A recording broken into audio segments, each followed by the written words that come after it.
A few weeks ago, I stumbled upon this mind-blowing topic of the afterlife. And let me tell you, things didn't go exactly as I expected. The concept of what happens after we die just doesn't sit well with our logical mind.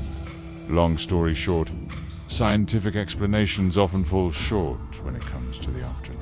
But that doesn't mean there aren't any fascinating theories and experiences out there. That is one freaking cool subject to explore. These two main perspectives on the afterlife are based on religious beliefs and near-death experience.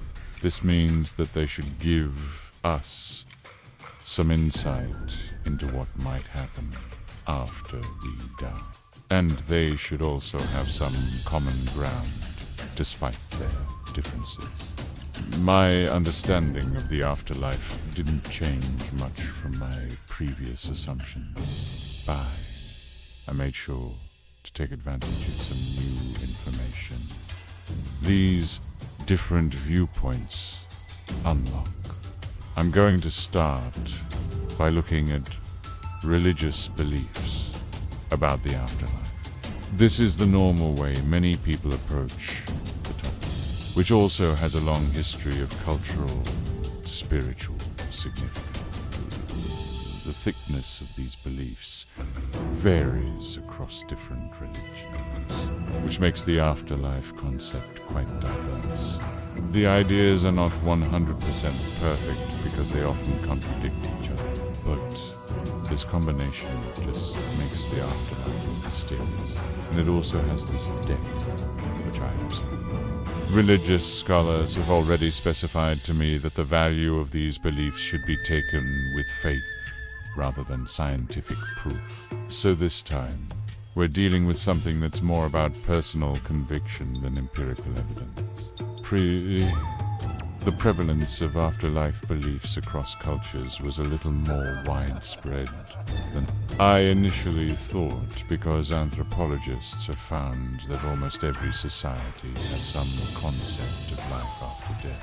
In fact, these beliefs managed to persist for thousands of years across various civilizations.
So it was a little bit easier to detect patterns in 200 cases. I studied, but eventually I also started questioning their scientific validity, which basically means that do these two perspectives on the afterlife, do you not look any more conclusive than my previous understanding? So, do these experiences really prove the existence of an afterlife? To get some answers, I delved into scientific research about NDEs, which is kind of controversial from a strictly materialistic standpoint, because these experiences challenge our current understanding of consciousness. But all jokes aside, I've got some pretty interesting insights. Scientists have confirmed that there were no definitive explanations for MDEs, and the debate is in fact ongoing. They asked me to consider one specific aspect: the possibility that these experiences are the result of brain activity during extreme stress rather than proof of an afterlife. And this consideration basically had all the answers I needed. I think the problem has to do with the fact that we are remeasuring this phenomenon over here, which we really say is beyond scientific understanding. So for this topic to be fully grasped, our knowledge of consciousness must be at a much higher level. Unfortunately, I don't have a way to definitively prove or disprove the afterlife.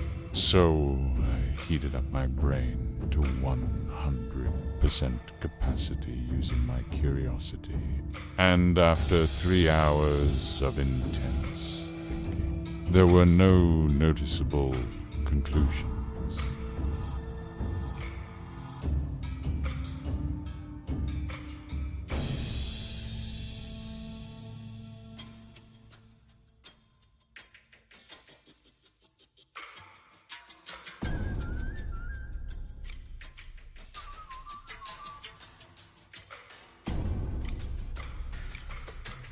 No. Philosophers also told me that their theories about the afterlife are a function of various factors like cultural background, personal experiences, and logical reasoning.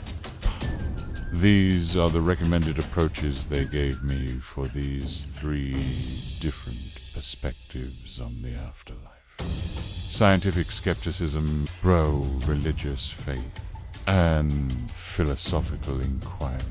So things are not looking that simple for this complex topic. As I've shown, you can explore the afterlife from different angles.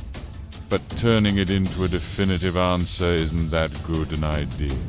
There is another aspect that has better potential for understanding than just theorizing. And that is living our current lives to the fullest.